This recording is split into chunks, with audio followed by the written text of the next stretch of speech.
मैं चाहता हूं कि आप लोगों की पुरजोर ताली के साथ गड़गड़ा के एकदम रवि रंजन भैया के लिए और उनको मंच पे बुलाते हैं। आइए। अभी कार्यक्रम तो शुरू हुआ है और अभी 10% अंक इसको मिलेगा। अभी 100 नंबर पे जाना है और अजीत जी ने जिस तरह से शुरुआत की है वो काबिले तारीफ है। और इसके बाद मैं बता दूं कि अजीत भाई जिस रूप के कलाकार हैं, भोजपुरी के मोहम्मद रफी पवन सिंह जी को कहा जाता है। रोमांटिक अंदाज में खेसारी लाल यादव का एक अपना भूमिका है, लेकिन आपको मैं बता दूं कि जिस तरीके से अजीत भाई ने दोनों को मिक्सअप किया और कमाल की एक्टिंग करते हैं और सभ्यता और संस्कृति को बचाते हुए जो खलूस दे जाते हैं, जो मोहब्बत दे जाते हैं, जिसका वो इजहार करते हैं, वो काबिले तारीफ है। छपरा की मिट्टी का यही चैन है जो मन को बेचैन कर देती है कि छपरा की मिट्टी तुझे सलाम करने को जी चाहता है कि तुमने इतने अच्छे कलाकारों को पैदा किया है। यदि छपरा का छिटका भी संगीत गाता हो तो मैं बता दूं कि छपरा का सौंदर्य इतना बड़ा है, इसकी सांस्कृतिक विरासत इतनी बड़ी है कि जिस कलाकार को छपरा ने प्यार नहीं दिया वो कभी कलाकार नहीं बन सकता। इसके बाद आप देखेंगे बिहाने बिहाने पर टीवी सबसे महंगा सेट पे खरीदा गया तो अजीत भाई का नाम आया और बड़े सलीके के साथ इन्होंने बड़ा नाम किया। और यकीनन आप जितने भी कलाकार को देखिए, महेंद्र मिश्र जी से लेके भिखारी ठाकुर तक का सफर, प्रेमांशु सिंह जैसा बड़ा डायरेक्टर और खास करके इतने बड़े बड़े लोग यदि छपरा की मिट्टी को न छूते हो तो फिर मुंबई इंडस्ट्रीज बैठ जाएगी। तो इतना बड़ा कामयाबी आपके माथे पे है। मैं चाहता हूं कि बड़े सलीके का कलाकार ने गाया है अभी और बड़े मोहब्बत के साथ अजीत भाई को सुना है आपने। गोलू राजा आप सबों के बीच में आए हैं, बड़े हिट कलाकार हैं और बड़े कामयाब कलाकार हैं और आपकी सेवा करेंगे बड़े तनमन से और उनको सुनिएगा तो एक ठाट नजर आएगी, भोजपुरी की विरासत उनके गायकी में झलकेगी। इसके बाद मैं बात करूंगा कि साहब हमने सांस्कृतिक विरासत को छोड़ दिया। कुत्ते को घुमाना याद रहा, सुनना अजीत भाई, कुत्ते को घुमाना याद रहा और गाय की रोटी भूल गए, ब्यूटी पार्लर याद रहा और सर की चोटी भूल गए, बिस्लरी पानी याद रहा और घर का मटका भूल गए, टीवी सीरियल याद रहा, बिजली का खटका भूल गए, दोस्त यार सब याद रहे पर सगे भाई को भूल गए, साली का जन्मदिन याद रहा और माँ की दवाई भूल गए। हम एक कहने वाले लोग हैं, हम ये भी कहते हैं कि तू सच के संवर के हुई सफाई, मैं उजड़ के मुजफ्फरनगर हो गया, मैं हूँ लाचार दिल्ली का आम आदमी, आप झाड़ू थमा के कहाँ चल गए। लेकिन हर व्यंग होता है साहब, लेकिन यकीनन आप मानिए ये लड़का इतना शारीरिक रूप से इसका स्थिति ठीक नहीं है, लेकिन फिर भी इतना संगीत में आनंद ले रहा था, ये छपरा की मिट्टी को नसीब है। मैं चाहता हूं अजीत जी दूसरी पारी जब शुरू करेंगे और कामयाबी देंगे, इस गायकी को मकाम तक ले जाएंगे। गोलू आएंगे, वो कमाल के गाएंगे। यकीनन सभी कलाकार बड़े मस्त हैं और डांसरों ने भी बड़ा कमाल किया है। आप सबका बहुत बहुत आभार व्यक्त करता हूं कि हिंदुस्तान का सबसे बड़ा सौंदर्य ऐश्वर्या राय के पास है, हिंदुस्तान का सबसे बड़ा सम्मोहन अमिताभ बच्चन के पास है और हिंदुस्तान का सबसे बड़ा सामर्थ्य सचिन तेंदुलकर के पास है। ये दुनिया की सबसे बड़ी ताकत है साहब। लेकिन हम चुम्मा की बात करते करते कहां पहुंच गए। मैं उस कलाकार का एड्रेस पूछ रहा था जिसने गाना गाया दुल्हे राजा साहब, जायता रानी त जगह पर जाता। मुझे वो जगह का पता आज तक नहीं चला, कौन सा जगह खोज रहा था और वो जगह मिला नहीं। मैं इस टेबल से नहीं आ सकता, लेकिन मैं सबके सामने कहना चाहता हूं, इतने अच्छे आप लोग हैं कि चुम्मा शब्द की उत्पत्ति हमने किया था। चुम्मा शब्द हमारे यहाँ से शुरू होती है साहब। हमने क्या गाया, बाया गाल के चुम्मा ले सह गई गोरिया, पाए गई नहीं हम सिपाही में नौकरिया। जब चुम्मा से सिपाही में नौकरी लगने लगी तो लोगों ने चुम्मा पर लिस्ट बनाना शुरू कर दिया और दौड़ प्रतियोगिता खत्म हो गई, हिंदुस्तान खतरे में पड़ गया। ये चुम्मा बढ़ते बढ़ते कहां तक गया, हमारे मेंबर ऑफ पार्लियामेंट ने भी कहा, क्या कहा, ऐसन दिहलू पप्पी गलिया लाल हो गई, झारखंड के सड़कन पर बवाल हो गई। ये चुम्मा का सब्जेक्ट था साहब। फिर एक चुम्मा टिहरी अनसोन से आई, उसने कहा कलकत्ता शहरिया से हबड़ा बजरिया से राजा जी हमारे टेलीफोनवे से एगो चुम्मा मांगे ले। वो सब्जेक्ट आगे बढ़ा तो कल्पना जी ने ब्राह्मणों के पोथी पत्रा पे खतरा पैदा कर दिया। उन्होंने कहा जा तारा परदेश बलमुआ छोड़ के अपन देश बलमुआ, एगो चुम्मा ले ला राजा जी बन जाई जतरा। तब ब्राह्मणों से पोथी पत्रा कौन दिखवाएगा जब चुम्मे से जतरा बन जाए। इसके बाद यही बात रुकती नहीं है साहब। इसके बाद हमारे परम मित्र ने, हमारी मित्रता इतनी अच्छी है कि अभी वो 7 लाख 8 लाख भीड़ जुटती है जिसके नाम पे, वो आपकी धरती का बेटा है खेसारी, लेकिन उसने गाया हम तो धोड़ी मुदल रहनी गोर की माटी से देवरा नृत्य खोदे काटी से। तो मैंने खेसारी से चुपके से पूछा कान में, जैसे केजरीवाल से, अरविंद केजरीवाल से कुमार विश्वास पूछते हैं कान में। मैंने उससे पूछा, ये बताओ यार, ये कमाल का गाना है, ये बनाया किसने, तो लिखा किसने? उसने कहा अच्छा गाना आपको लगा? नहीं जी। तो ये बताओ कि मुझे सब्जेक्ट समझ में नहीं आया कि जब उसने गलती से ढोड़ी गोर की माटी से मूंद ही लिया था तो तुमको कांटी से खोदने की जरूरत काहे पड़ी? उससे तो टेटनस हो जाएगा और आपको जेल जाना पड़ेगा। ये मित्रता है, इसलिए मैंने पूछ लिया। इसके बाद आया, इसके बाद एक लड़के ने गाया, कहा कमाल का हिट हूं मैं। उस लड़के से भी हमारी मित्रता है, लेकिन उसने कहा क्या, जायता रानी तो जगह पे जाता। वो चीज समझ में नहीं, कौन सा चीज था जो जगह पे जा नहीं रहा था। ये तो कमाल के लोग हैं साहब, ये तो गजब का गायकी हो गई। और इसको कहते हैं स्टारडम। श्रीदेवी से बड़ा कौन स्टार होगा? श्रीदेवी से बड़ा कोई स्टार होगा नहीं साहब, इतना बड़ा स्टारडम। लेकिन स्टारडम का हद तब होता है जब संस्कार सिलवट्टी खो जाती हैं। हम संस्कार की गलियों की बात करने वाले लोग पैसे जब मिलने लगते हैं तो अपनी आबरू भूल जाते हैं। हम स्टार ऐसे लोग हैं, हम स्टार ऐसे लोग हैं जो अपने स्टारडम में अपना संस्कार भूल जाते हैं। तब जाकर के ये भोजपुरी कहां से कहां पे पलटी मार देती है मुझे नहीं पता है। अजीत साहब, आपने कमाल की गायकी किया है। यदि आप अजीत आनंद के लिए एक बार जोरदार ताली बजा दीजिएगा तो गायकी मजबूत हो जाएगी। आइए,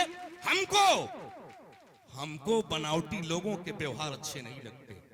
हमको बनावटी लोगों के व्यवहार अच्छे नहीं लगते। ईमान जहां बिक जाए वो बाजार अच्छे नहीं लगते।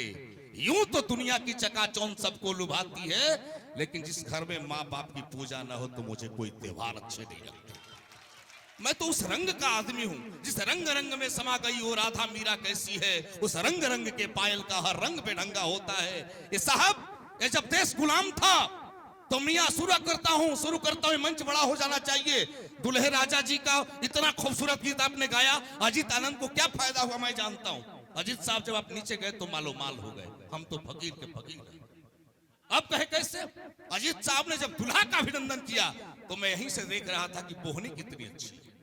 मेरी नजर थी साहब, 446-500 का जब तुम्हें नोट मिला तो लगा कि जीएसटी का गाना फिट हो गया। एक कमाल का चीज था, एक गायकी का है। और आपने जब पैसे दिया तो हमें क्यों खुशी हुई? क्योंकि आप लोग पैसे नहीं देंगे तो इन कलाकारों के घर का चूल्हा जलना बंद हो जाएगा। इसलिए आप कमाल के लोग हैं साहब। ये देश जब गुलाम था तो मियां इकबाल ने लिखा, सारे जहां से अच्छा हिंदोस्ता हमारा, हम बुलबुले हैं इसकी, ये गुलसिता हमारा। जब ये देश 20 साल का और हुआ साहब तो किसी ने लिखा, मुफलिसी मुफलिसी, ये भूख का उन्माद किसने लिख दिया, मेरे चेहरे पर हिंदुस्तान किसने लिख दिया। ये देश जब और आगे बढ़ा अजीत भाई तो किसी ने लिखा, कल मिला था नुमाइश में चीथड़े पहने हुए, नाम पूछा तो बोला हिंदुस्तान है। उस समय लाल बहादुर शास्त्री का देश था। जब ये देश और आगे बढ़ा साहब तो अटल जी की सरकार आई तो उन्होंने कहा, लोगों के अंदर धारणा बन जाती है, केसरिया हिंदू हुआ, हरा हुआ मुसलमान, रंगों पर भी लिख दिया जात धर्म का नाम। ये देश जब और आगे बढ़ा हिंदुस्तान तो किसी ने लिखा, आदिम गोंडवी साहब ने, काजू भूले प्लेट में, फिस्की गिलास में, आया है रामराज विधायक निवास में। जब ये देश और आगे बढ़ा साहब, ये हमारा हुआ, आपका हुआ, सबका हुआ, तो इस देश इसका दौर जब बड़ा हुआ तो किसी ने लिखा, मंच जब से अर्थदायक हो गए तोतले भी गीत गायक हो गए। मंच जब से अर्थदायक हो गया, किसी लड़के को कह दो ना 50 की संख्या में आएंगे, लो 50 का नोट गायक कल से हो जाएगा। मंच जब से अर्थदायक हो गए तोतले भी गीत गायक हो गए। राजनीतिक मूल जिस दिन से गिर गया है देश का, जेब कतरे तक विधायक हो गए। ये देश मूल्य का कैसे खो गया। बहुत बहुत आभार आप सबों का। तो आपने कमाल की गायकी सुनी है और कमाल का सुनेंगे। हम लोग दूसरे तेवर के लोग हैं, लेकिन ये तेवर मैं आपका अभिनंदन करता हूं क्योंकि हम आपके अभिनंदन में बंद और छंद लिखते हैं। कोई हेलो हाय बोले तो हम जय हिंद लिखते हैं। लोग कहते हैं लड़का तो दीवाना है, हम हर बच्चे के तकदीर को विवेकानंद लिखते हैं। अब भाई साहब इधर आ जाए, इधर आ जाए, इधर खड़े हो जाओ। कहाँ गए आपका? मैं चाहता हूँ कि ये लोग मनरेगा के मजदूर नहीं है, ये कलाकार हैं। 100 रुपए पर मुखिया जी की योजना चलाने हम आए नहीं हैं। इसलिए आप गांव के नम्र निवेदन है आप लोगों से कि थोड़ा आप उत्साह देंगे तो कलाकारों का रंग भर जाएगा, इनका ढंग भर जाएगा। ये पैसा दे करके कौन किसी का ये चूड़ी खरीद लेगी, कोई लहंगा खरीद लेगा, ये कोई मूल्य नहीं है कलाकारों का। अजीत आनंद इसलिए बड़े हो गए कि उनको ताली मिल गई, गोलू इसलिए बड़े हो रहे हैं कि उनको ताली मिल रही है। मैं इसलिए सुनाता हूं कि आप मुझे ताली दें। जिस दिन से ताली बंद हो जाएगी, हम कलाकारों के घर का नसीब खत्म हो जाएगा, तकदीर बंद हो जाएगा। इसलिए मैं आपको चाहता हूं एंजॉय कीजिएगा। एक बार दोनों हाथ उठा दीजिएगा प्लीज प्लीज सभी लोग, जरा उमंग में आइएगा। मिथुन चक्रवर्ती की फिल्म मत बनिए, बनना है तो कम से कम मर्द फिल्म बनाइए, अमिताभ बच्चन की तरह। आइए भाई साहब, थोड़ा सा आजा, एकदम जोश में बजाना चाहिए। थोड़ा ताली बजा, ताली, क्या बात है? वाह, वाह,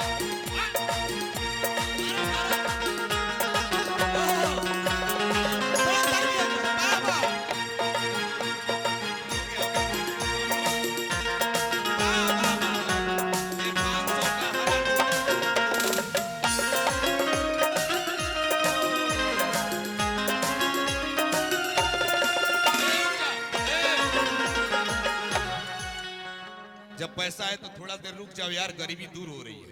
पवन जी ने गरीबी दूर किया है और इधर मामा जी दूर कर रहे हैं। मैं चाहता हूं कि ये थोड़ा हम लोग रोमांटिक मूड में आ रहे हैं, इसलिए कि आप सुस्त बैठे हैं। आसाराम बन जाइए, नहीं तो राम रहीम बन जाइए, तब हनीप्रीत मिलेगी। हाँ, नहीं तो कुछ मत बनिए, फकीरी नहीं चलेगी। थोड़ा सा साइड हो जाएंगे आप लोग। और मैं चाहता हूं दुल्हे राजा साहब, भले 10 ही का नोट हो, जाली ही सही हो, लेकिन नाचते हुए लोग जाए तो मोहब्बत से दे दीजिएगा। अब एक कोमल, तुम्हें नहीं जाना है, हम बता रहे हैं। ये पैसा मैं मजाक में करूं, मैं जानता हूं तुम्हारे बाबूजी बैंक अकाउंटेंट हैं, तो तुम्हें पैसे की कमी नहीं है। ये लोग मोहब्बत बाजी भाई क्यों गए, फकीर थोड़े हैं हम लोग, थोड़े जन्म लिए हैं पुदीन हरा में। हम लोग तो और जमींदार लोग हैं। हम जा रहे हैं तो आपको भी जाना चाहिए। ये तो मोहब्बत में आदमी, आपको क्या लग रहा है एक कलेक्टर बनेंगे आने वाले दिन में? भविष्यवाणी करता हूँ मैं, मेरा मुंह सूख रहा है, फिर भी पानी दे दोगे तो और ज्यादा कह दूंगा, कमिश्नर तक जाऊंगा। लेकिन अच्छे दुल्हा हैं, पढ़ने में तेज है, मैं इतना बता देता हूँ, कमाल के हैं और इनका संस्कार इतना बड़ा है। सिग्रवाल जी मुझे बता रहे थे। एक बार दुल्हे राजा के लिए ताली बजा दो यार। कोमल, कोमल तुम्हें जाना होगा, भले प्यार से जाना। क्या आई लव यू? चलो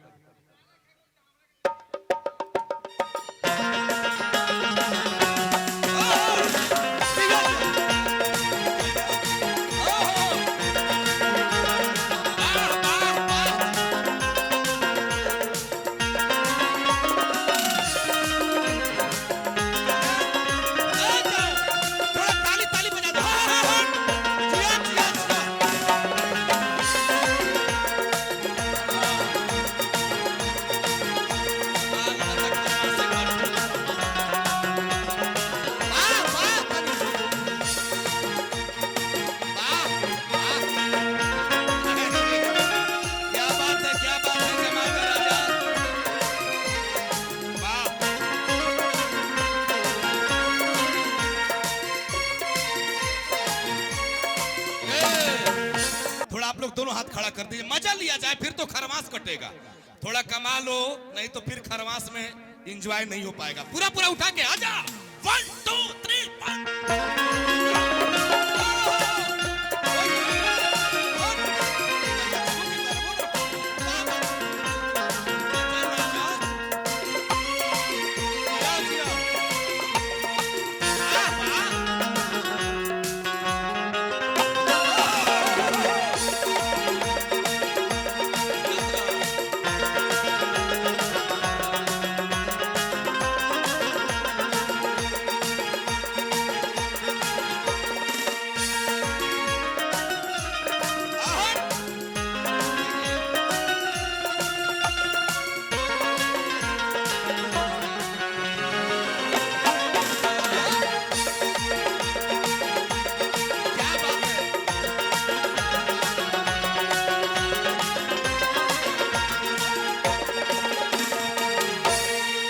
देखिए अजीत भाई, ये खुशी के मौके पे पैसे की बड़ी उपलब्धियां नहीं है, ये इसलिए मैंने नचवाया और डांस कराया कि आप मायूस मत रहिएगा। इधर आओ कोमल, तुम्हारा रेट अच्छा है, आप थोड़ा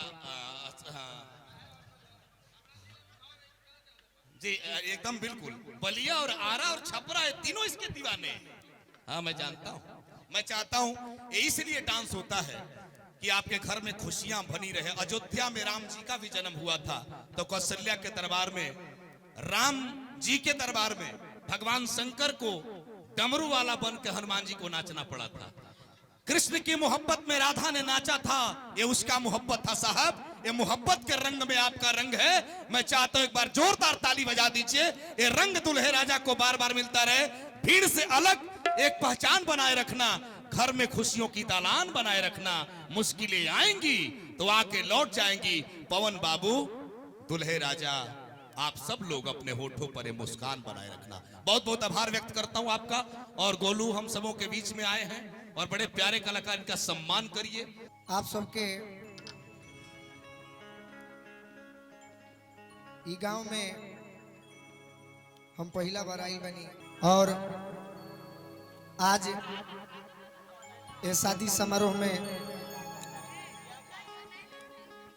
ये मंच पे हमरा के मौका देनी। हम जेकरा के आदर्श मानीला अमलने बानी, देखले नहीं खे लेकिन गाना सुनले बानी।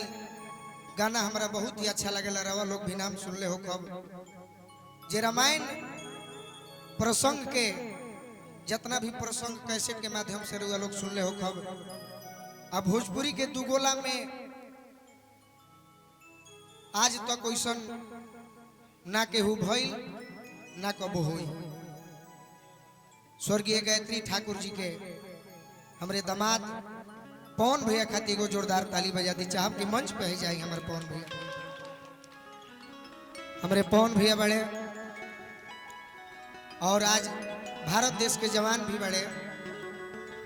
हमरा के छोट भाई लिखा हमेशा माने ले। समय के देखते हुए आज शादी समारोह में तो मन हमरो रहे कि लेदारी फगुआ सब ओकरे माहौल ले बा, लेकिन हर कलाकार के एगो नियम बा कि तनी मनी ऐसे हम अगर भजन गावे लगब तो टाइम ढेर लागी, ऐसे सुमिरने क के छोड़ देवे के बा। तो चाहब कि आज छपरा जिला, आरा जिला, बलिया सभे एक बराबरे बा। और तो हमहू रहो सबके एगो छोट भाई बनी तो कम से कम हमरों के ताली बजा के आशीर्वाद रुआ लोग देते हैं। और अपने बड़े भैया अजीत आनंद भैया के भी बार बार हम फिर से प्रणाम करब।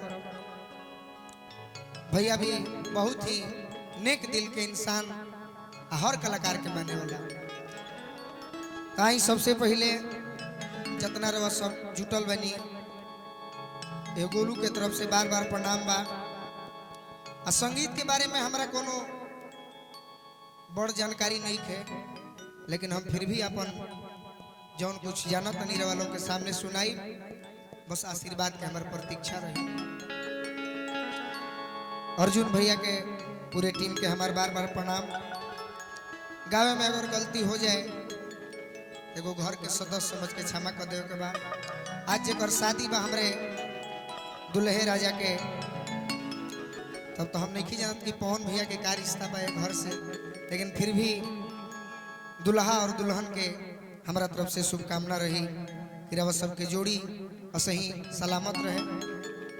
लेकिन अब आई छोटा सा एगो माई के भजन के बाद 2-4 गो लोकगीत गा के फिर आगे के कलाकार के सुनल।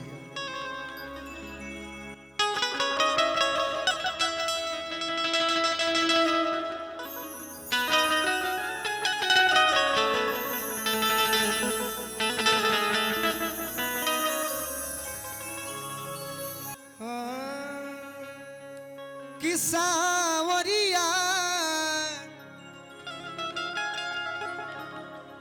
अरे मोर सवरिया राम जी, सावरिया रे रे रे।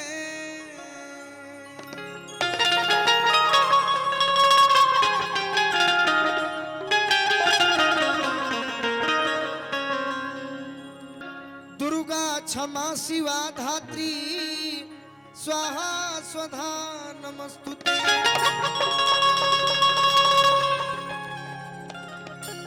और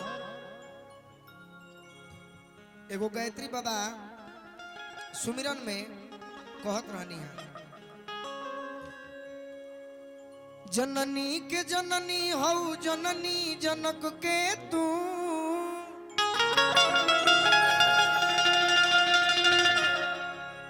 जननी के जननी हौ जननी जनक के तू, जयती जयती जयकार जग जननी।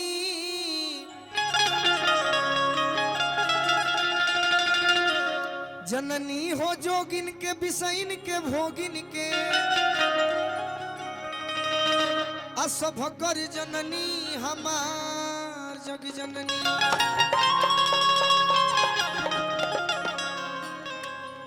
कि जननी होना जननी जननी होना जननी जोग जप तप करे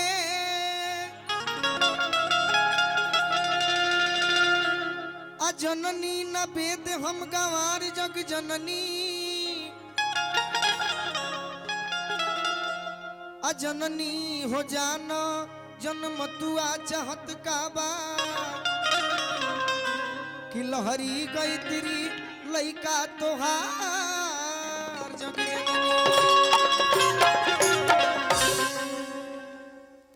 असली माई के सुमिरन वंदना आराधना प्रार्थना रिक्वेस्ट विनती गुहार चिरौरी ये करे के कहल जाला। लेकिन कलाकार गीत गावेले काहे खाती बस श्रोता के खुश करे खातिर। ताज हमहू ओ बीणा वाली माई से निवेदन करतनी बार बार आग्रह करतनी तो कर जोरी परतानी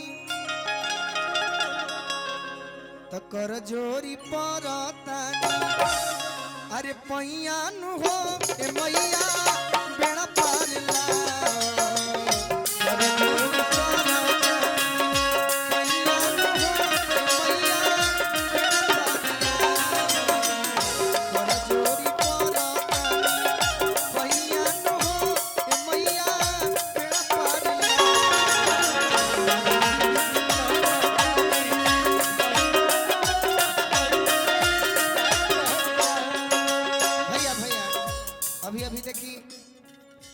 गायत्री बाबा के जकर नाम सुनते रोआ खाड़ हो जाला अतना फैन रहन हमार पवन भैया और यहाँ के मामा जी बनी बहुत बहुत आशीर्वाद देतनी। आज हमहू कहतनी परल माँ जधार बीचे परल माँ जधार बीचे मैया नु हो ए मैया बेड़ा पानी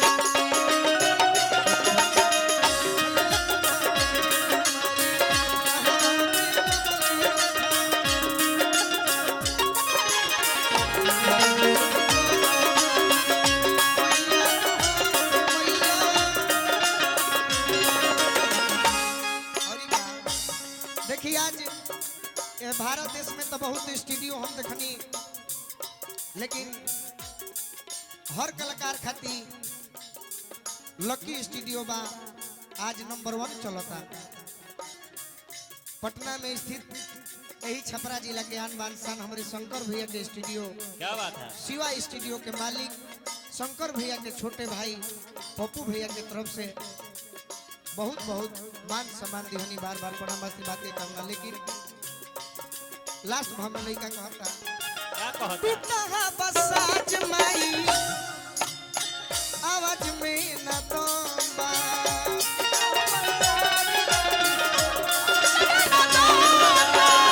टूटा बसाज माई आवाज में न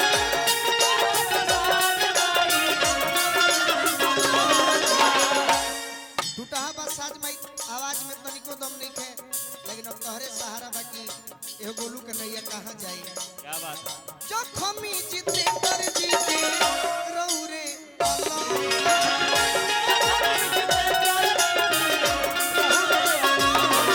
जखमी जीते कर जीते रहू रे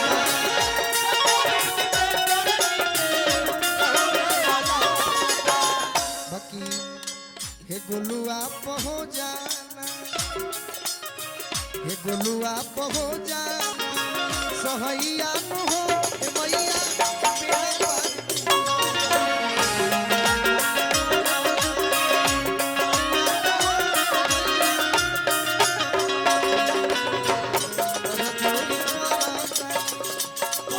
नु हो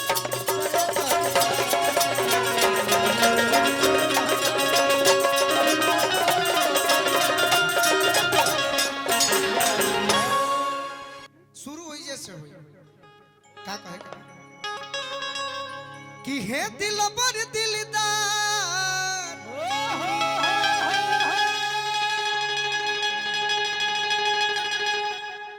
कि हे दिल बर दिलदार आ खुल के करे के प्रेम से प्यार नयनवा अर कि नयनवा अचार करे के बलम बिहार करे के नयनवा अचार करे के बलम बिहार करे के नयनवा अचार करे के बलम बिहार करे के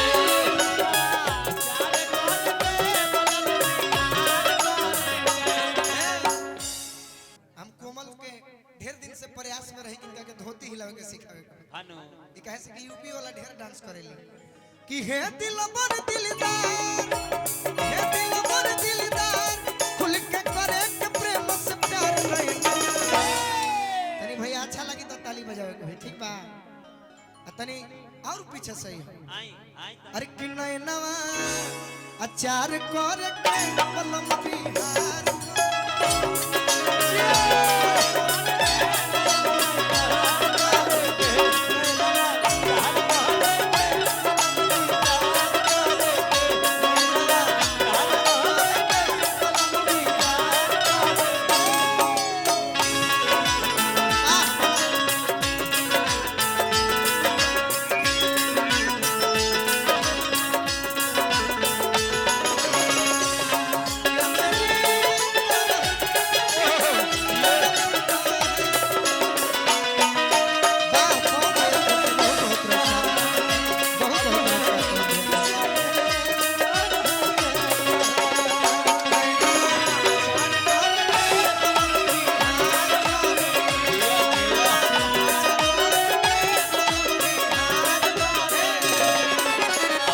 कि चढ़ल बा जवानी प्रेम के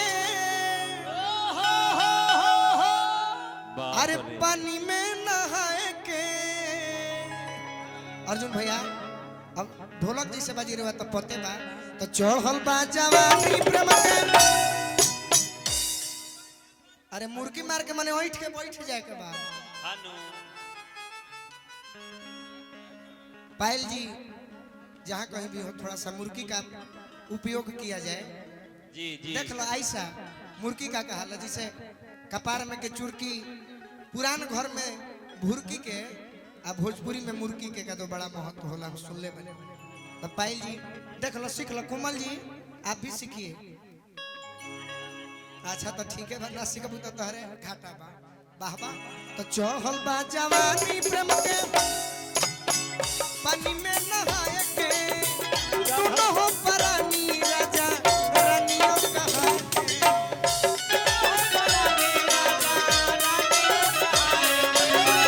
तू न हो परानी राजा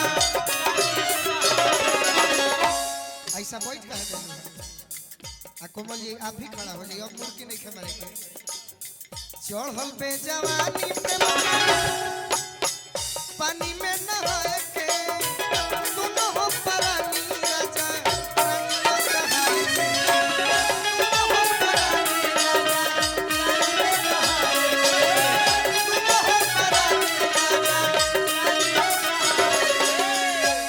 और जानती है कोमल जी गायत्री बाबा कहत रहा कि प्यार में जहर खैला के काम नहीं खे प्यार में जहर खैला के कोनो जरूरत नहीं खे तो जतन नरम रही व्यवहार जतन नरम रही व्यवहार जतन नरम रही व्यवहार ऐसा प्यार के गरम रही बाजार में नवाचार करे के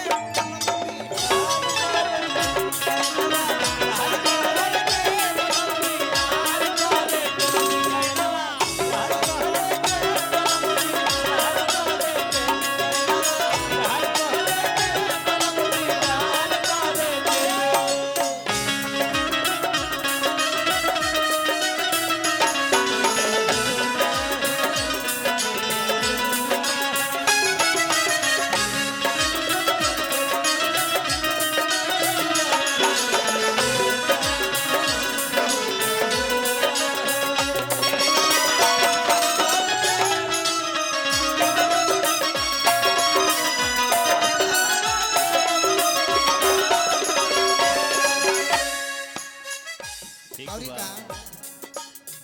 का कहले गई तेरी सुनाई का हम जिक्री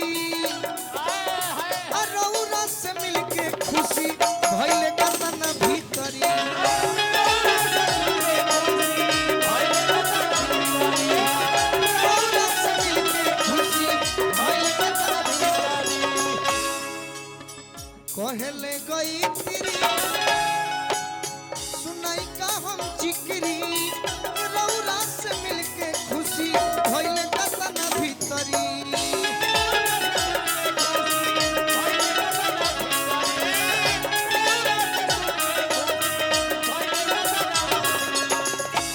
और का लास्ट में भाव बा तो मनले मोहन जी के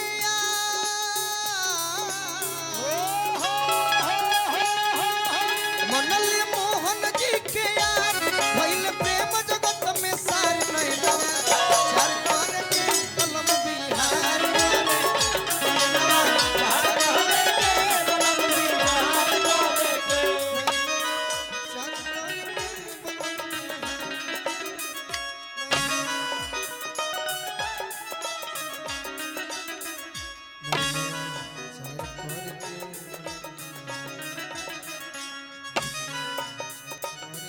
वाह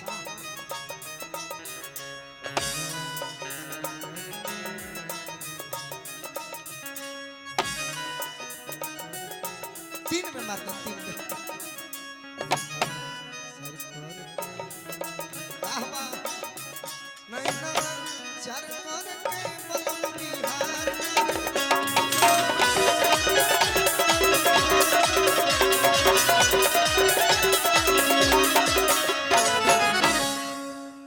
अच्छा लगल हरुआ लोग के ई लोग के तनी नृत्य पे एगो जोरदार ताली बजा दी बहुत सुंदर जहां से भी रवा सब आइल बनी बहुत बहुत सुंदर खैर रवा तो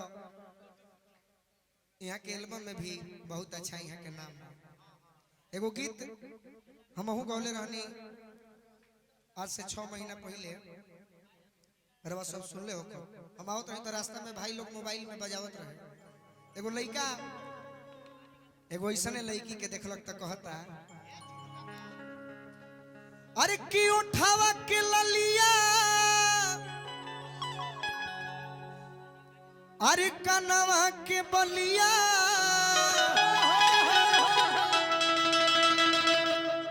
अरे अखिया के तोहारा काजरा आई गीत कोमल के भी फेवरेट गीत है आइयो बड़ा अच्छा गाया एक लाइन गा दियो कि ओठावा के ललिया अरे कनवा के बलिया अरे अखियां के तहारा काजरा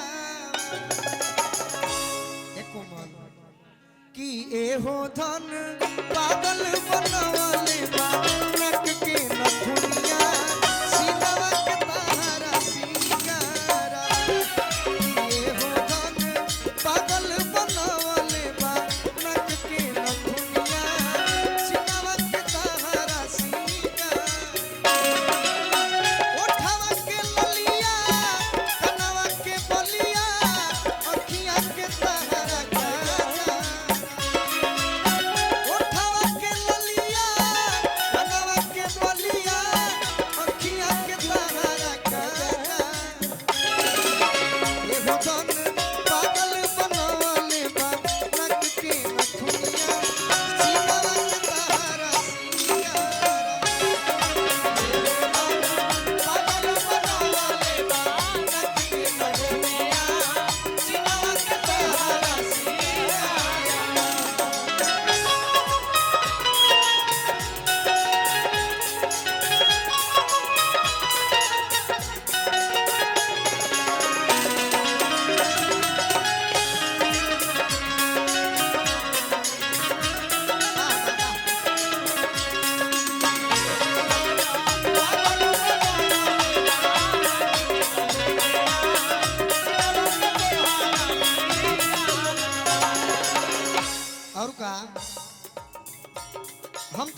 देहिया चढ़ावल लागे सोनावा के पानी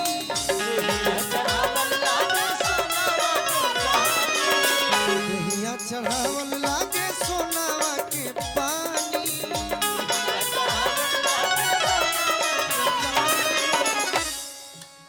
हीरा मोती खानी बावे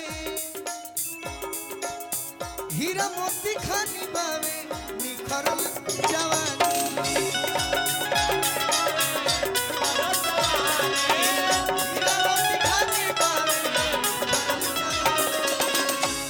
और आयशा और कोमल अब पायल तारा खाती कहत नहीं जब तीनों जानी हंसे लू लोग हमार मन में पवन भैया के मन से निकलेला कि हंसेलू तो मधुअस चुएला ललैया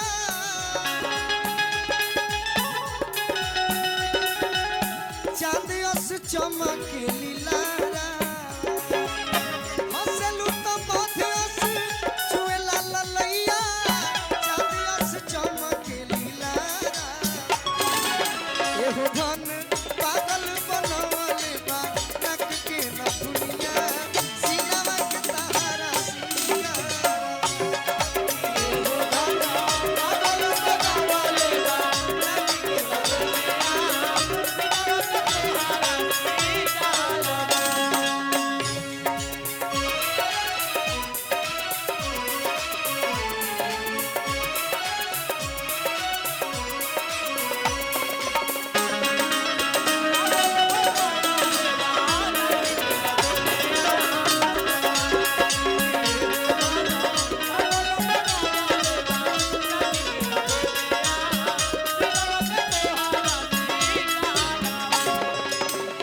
ऐसा तारा पर हमार ही भैया जौन बड़े ई कहत रहन तारा से अजबे के बाड़ू सुघराइल तुहरानी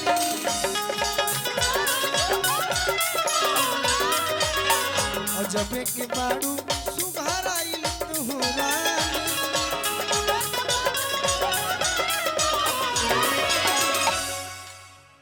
मन करे अरे कोरावा में लिहि तो के बानी मन करे कोरावा में लिहि तो के बानी कहे गोलू राजा तार तो भाई जवाब नहीं खेले लेकिन होई हो पाठा के पूछे के पड़ी कि कहे गोलू राजा अरे अब तो बहिया में आजा हम जानत रही कि कहब न तो सही करी दाहो जन मनोज के जियारा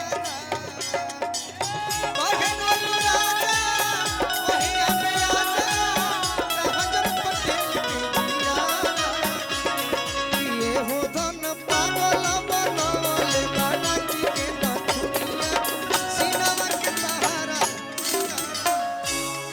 ये हो धन पागल बनवले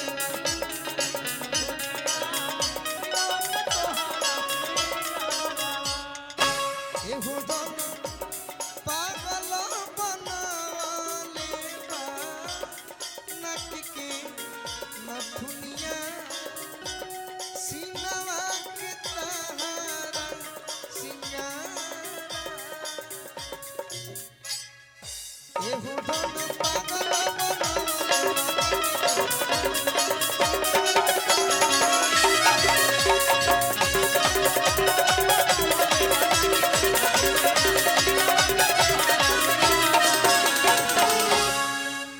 कहे के बा अरे की याद पर जहिया कुंवार रहलू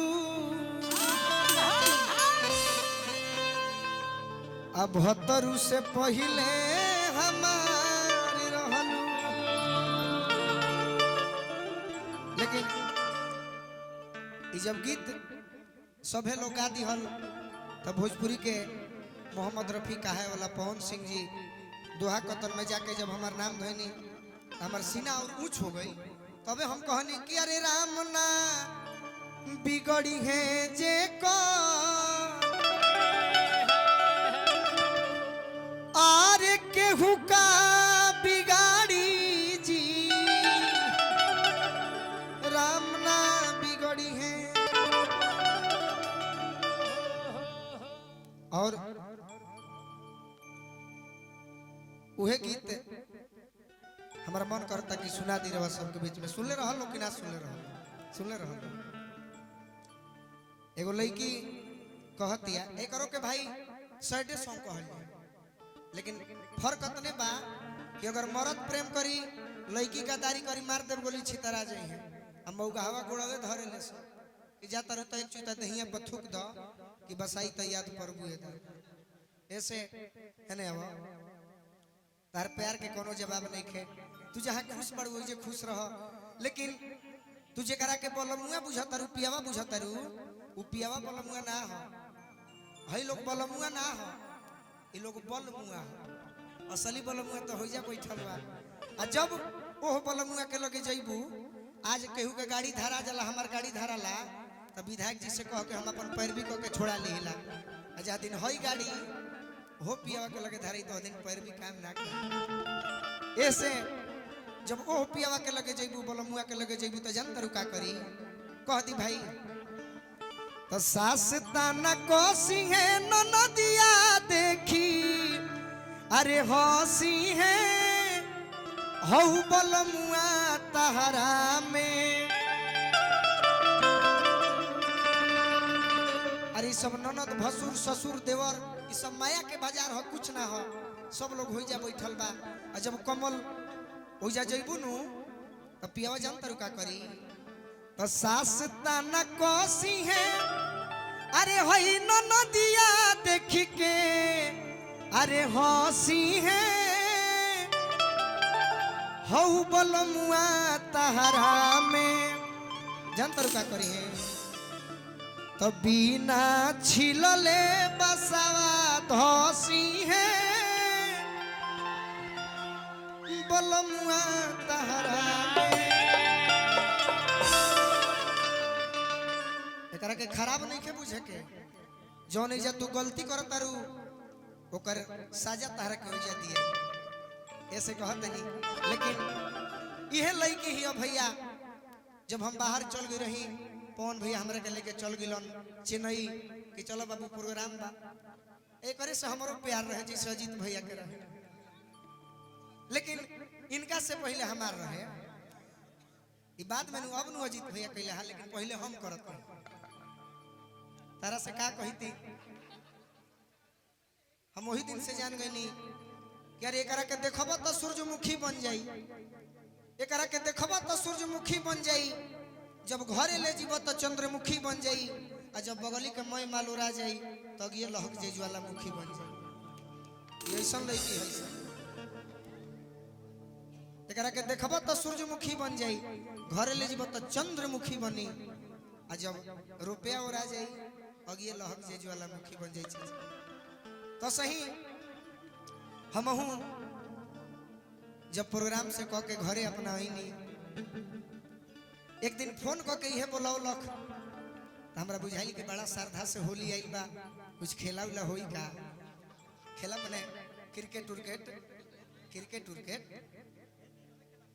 ये दूसरे खेला बुझाती है अब है ने तो जब हम मिले खाती गईनी तो पहले के सब बात भुला के जब छुए के कोशिश कईनी अरे तो ऐसे भड़कतिया बुझाता कि देह कर छुएल ही ना तो ये लड़की कहती अर्जुन भैया का कहतिया कि सुनाए हमर लोभर तू छोड़िए दाना चौकर अरे जकरा के रुपया जननी उपाय निकलल जकरा के रुपया जननी उपाय निकलल आई जकरा से प्यार करती आज जकरा के रुपया जननी उपाय निकलल जकरा के भाई जननी उ कसाई निकलल आ जकरा के कांच कुआर जान के प्यार कहनी उ तो 7 लड़का के माई निकलल। हसम अब आज तो भाई दूसरा से बियाह कर लेलू तो इहे नु कहे, लेकिन लड़की कहतिया एकदम भाव करी तो सैडे सॉन्ग ला करी हां तनी मनी नाची होती ऐसा तू आजा ऐसा केने गईली आओ तारी कॉस्ट्यूम चेंज कर गई बड़ी ना ऐसा पैसा बिटोरे गइल बड़ी। कि सुनाए हमर लभा तू छोड़ी दो ना अब चक्कर।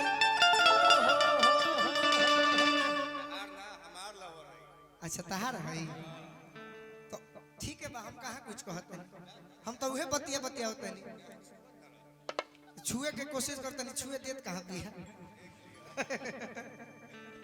अरे सुना है नहीं ये पवन भैया कहले कि भाई तहार ना हमार लवर है तो तू ही ले जा हमरा काम नहीं खे हम तो तने बात कहब लेकिन तारा से अरे एकर गावना के पूरी टुंगा गइल बा ए दादा कि लागल बाटे माया के बाजार हो अरे असली भतार के चिन्ह कि पूछ जही अरो बुपू का फार हो हौ पिया कहते नहीं हौ भतारा के कि पूछ जही अरो बुपू का फार हो अरे असली भतार के।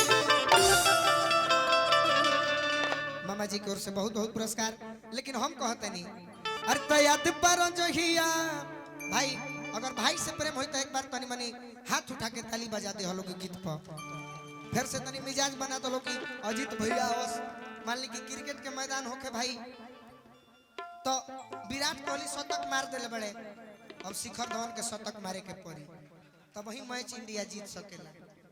हमें श्रोता के बड़ा साथ मिले के चाहिए।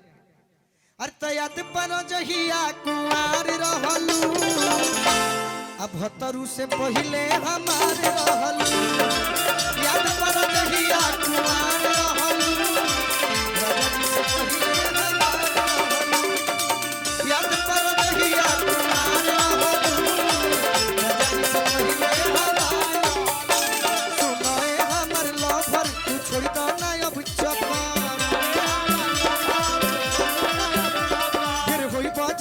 खबर हो जाई कहियो मर्डर एकरा के काहे के देता धोखा देले बिया एकरा के मत धोखा हमरा के देले तार भाई के धोखा देले बिया। गोलू जी जाए दी बाछी छुके दान दे दी यहाँ के रात भर आत्मा भटकत रही यहाँ के। आज पवन भैया तू बदल गई हमारा उम्मीद ना रहे हाय रे जमाना तहार हद हो गई अब मेहरारू के आगे भाई भाई रद्द हो गई हाय रे जमाना देखी अब हद हो गई आई एगो लड़की के आगे हाय गोलू भाई रद्द हो गई। अरे जो का कहीं बहुत कुछ कहब रू अरे तैयाद पर जहिया कुआर रहलू राजा जी से पहले हमार रहलू याद पर जहिया कुआर रहलू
हम आजो तारा से कहतनी जा तो पवन भैया ढेर पैसा वाला बड़े तोरा के पैसा दे दी है लेकिन हम जौन प्यार देबो केहू ना दी और जीतो भैया ना दी कैसे कि अजीत भैया के बियाह हो गई भाई, हो ध्यान दे। मेरे को गोलगप्पा पसंद है, तुम गोलगप्पा नहीं खिलाते हो कभी, तुम मेरे प्यार में बस पागल रहते हो। सही बात बा, प्यार में बहुत ताकत होखेला, पैसा का मोल ना। बा पवन भैया बड़ा आज लय में बड़े, तनी ताली बजा दो लोग एक बार पवन भैया के। अरे साढ़ू भाई के ना बात बा। लेकिन लड़की कहतिया अरे की हम सोचा तनी कि तारा से रोज रोज मिली, तार का विचार बा, कुछ माइक में बोल दो। अब ना भेंट हुई। मैं सुन पापड़ी खियावली तो बक्सर वाला का भइले दादा।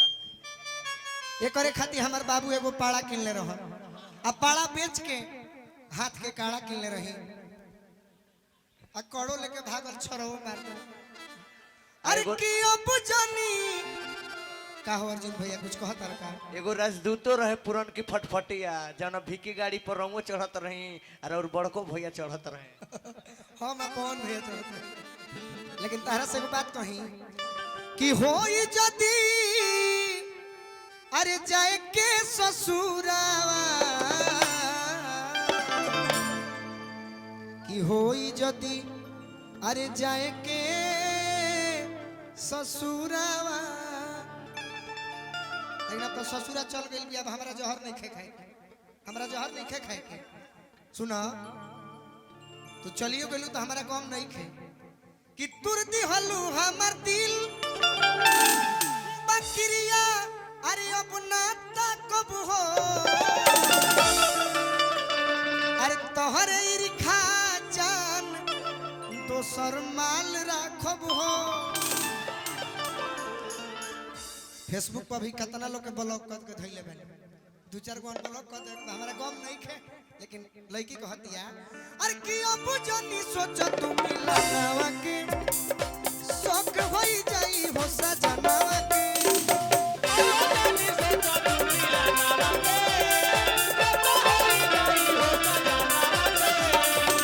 अब जानी सोच तू मिलनवा के शौक होई जाई हो सजनवा के।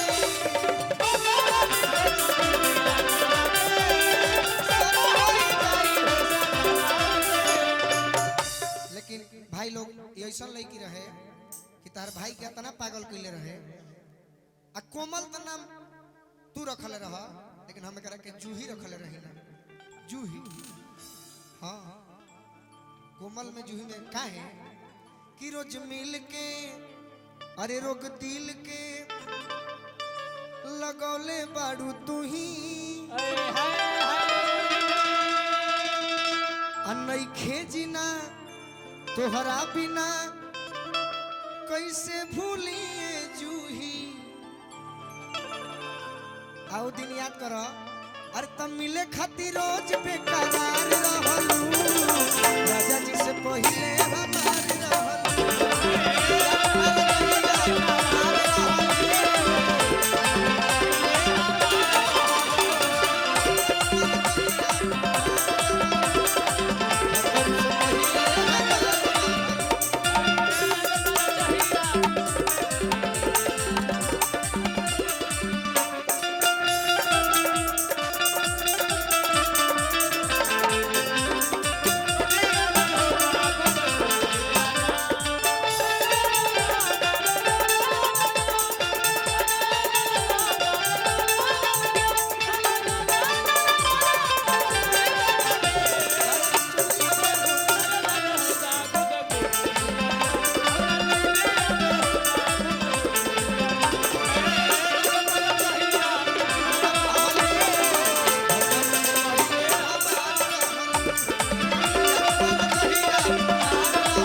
कि धके माथ हाथ रहो साथ साथ तू बात जे करत रहू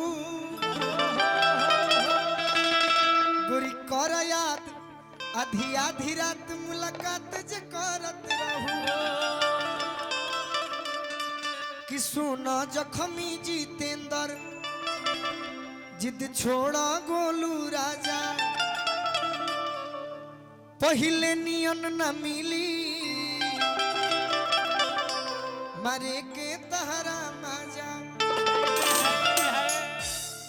लेकिन कोमल तारा याद बजहिया पटना वाला पार्कवा में मिलत रहू जब तारा हमारा प्यार रहे अरे कि ओहो घरी बान्हते कवार रहलू अरे कि ओहो घरी बान्हते कवार रहलू राजा जी से पहले हमारे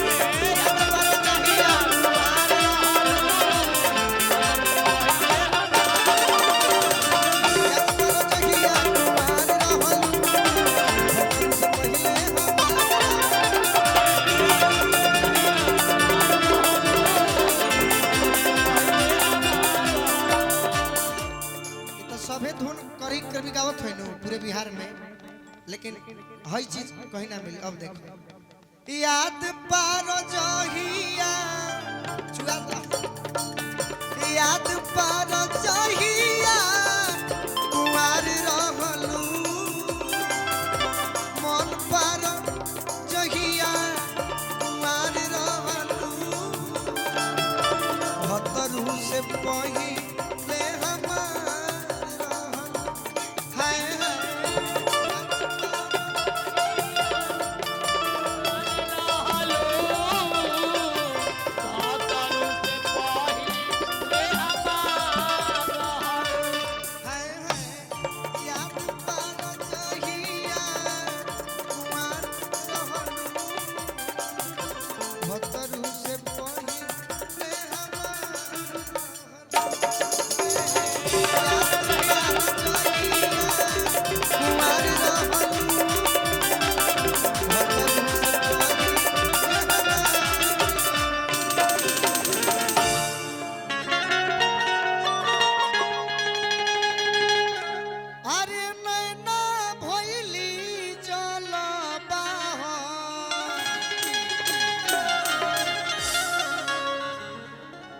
आवे के न लगताटे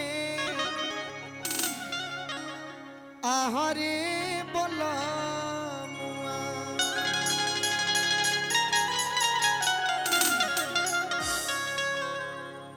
कि देह सुख सुका हरे भैली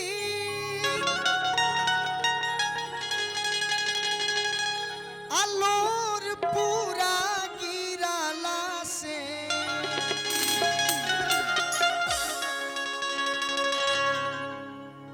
जरा भइल बा चिपी चिपा हरे बोला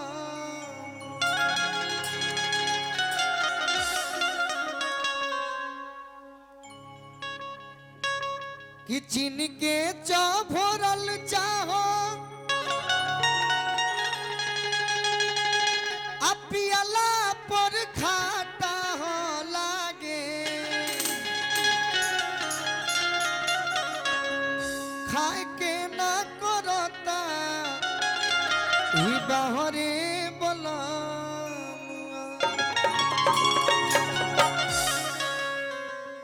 आयशा जी कहने बड़ी भाई आओ आयशा जी आप भी डांस करिएगा मन है तो कर दीजिए। अरे तो फगुआ में होता जे कर शादी हो बाबा की ओर से आशीर्वाद है बार बार प्रणाम आशीर्वाद के कामना तो फगुआ में होता जे कर शादी हो तो मंगलो बना दी फगुआ में होता जे कर शादी हो तो मंगलो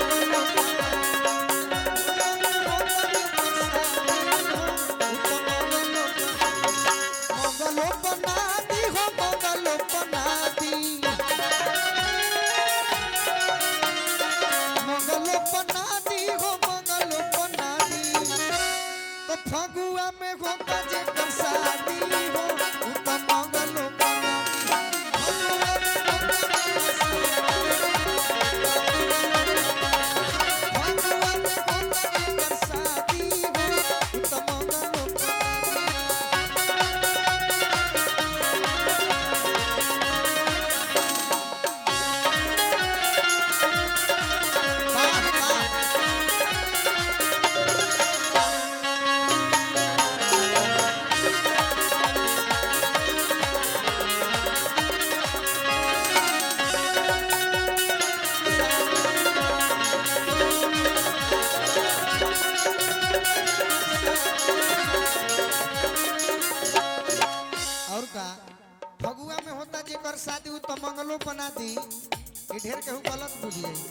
लेकिन अगर कोनो लड़की के फगुए के महीना में बियाह होके अगर के मिले के बोले तो समय ना दी।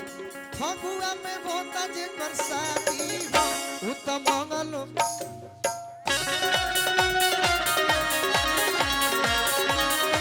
फगुआ में होता जे कर शादी हो उ त मंगलो और का अरे जेकरा से दिलावा से करब तू प्यार हो जेकरा से दिलावा से करब तू प्यार हो अंगूठा दिखाई भागी जाई ससुरार हो अंगूठा दिखाई भागी जाई ससुरार हो अरे तो जियत छछनाई के जियत छछनाई के मुरादी तू तो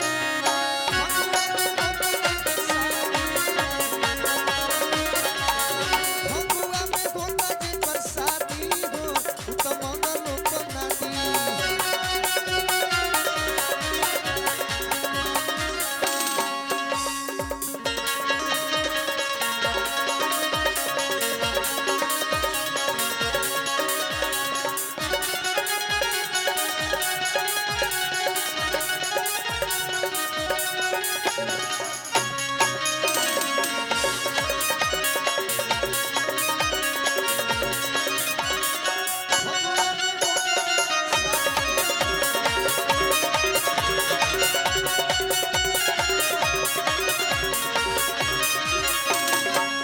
और कैसा जी जखमी जितेंद्र रौरी कहस गोलू राजा जखमी जितेंद्र रौरू कहस गोलू राजा बाजारा ना सोटे नाती धरे नाती पाजा बाजारा ना सोटे नाती धरे नाती पाजा जब ढेर तंग हो जाइए साहब तो अपना माई के कीरी अखिया दी हो अपना माई के कीरी अखिया दी हो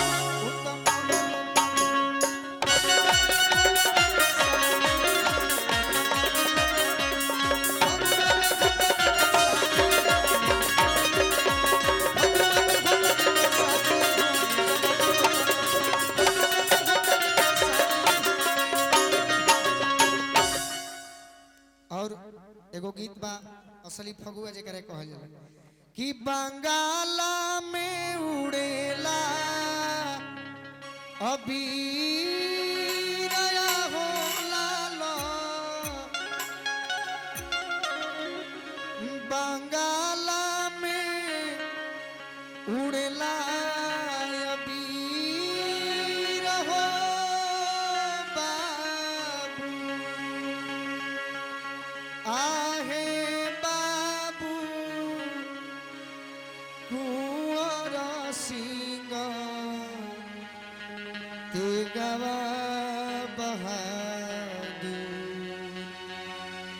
बांगला में उड़ेला अभी नया हो लालो बांगला में उड़ेला अभी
फेवरेट शायद सॉन्ग है उस सुना दे तनी ओकर बाद जोनियो ले दूर बा बोल मुआ के गाँव रे गा के बंद कर।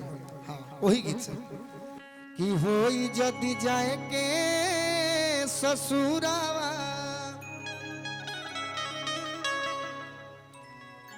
कि होई जदी अरे जाए के ससुरावा देई के महुरावा जई होए जा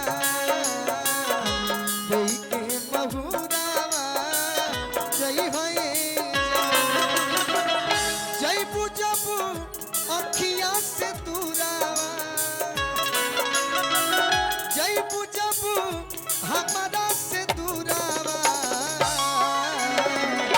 देई के महुरावा जई होए जा देई के महुरावा जई होए जा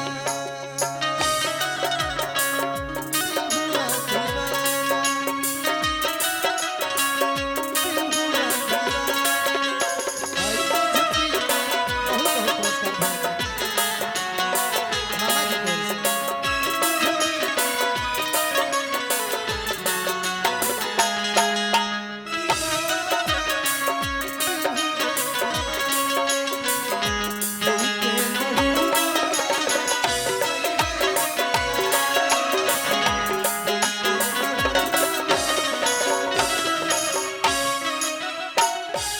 लास्ट लास्ट में भी हमारे पवन भैया और मामा जी के बहुत बहुत मान सम्मान लेकिन लड़का कहता दिल तोड़ी कर जब दोसरा से सदिया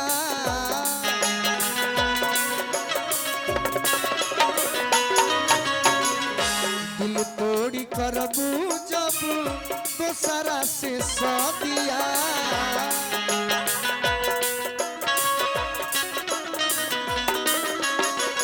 हाथ पर चैबू केहू और के में हाथिया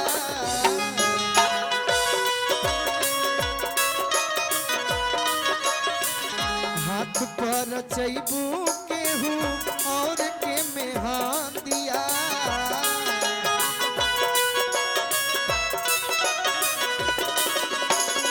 मंगिया भरी दोसर जब से नूरावा मंगिया भरी दोसर जब से नूरावा देई के महुरावा जई होए जा देई के महुरावा जई होए जा होई जदी जाए के ससुरावा होई जदी जाए के ससुरावा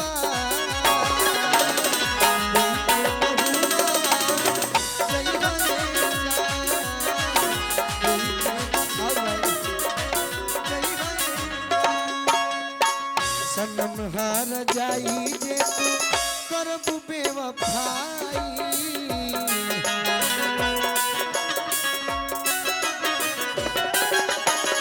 जखमी गोलू राजा से जुदाई सहाई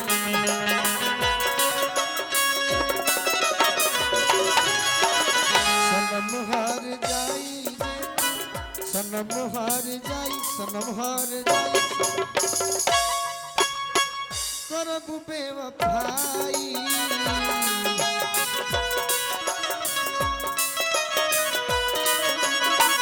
जखमी गोलू राजा से ना जुदाई सहाई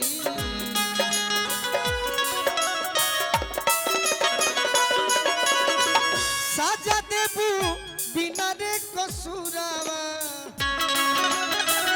औरत देबू बिना रे कसूरावा अरे तो देई के महुरावा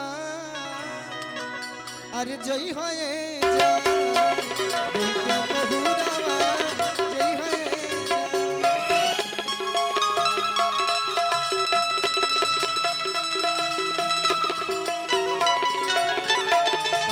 वाह